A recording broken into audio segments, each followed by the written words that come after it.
Factory 15 is a film and animation studio based in London.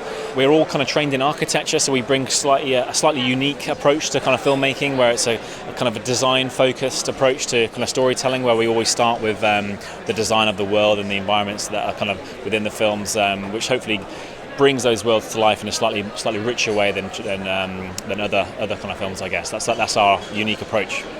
We made a conscious decision not to become architects in a traditional sense. We're inspired by lots of people who call themselves architects but don't actually build any buildings. People like Lebbeus Woods, Archie Graham, these kind of people who are much more interested in the representation of architecture.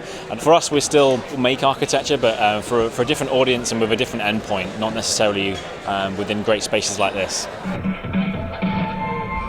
In Jonah, we represented this kind of transformation of a city in Zanzibar in Africa and how it's affected by tourism, and we wanted to represent that in a very visual way with a kind of transformation of all these signs kind of popping up on the streets in real time as our kind of characters walk through it. So it's a really cool visual device to kind of bring the architecture to life, and for us it's really important to kind of build the world first. I gave the example of Minority Report, where they did exactly that. You know, Steven Spielberg said, I want to see what the world looks like before we start thinking about the script, and I think that really resonated with us as an approach as designers. So whenever we come up with a new idea or a new film, we always try and start from the design upwards, basically. What does it look like? And we find that it just creates a much richer, more authentic, kind of believable film, especially when you're proposing something in the future or something that's heavily focused on design in the first place.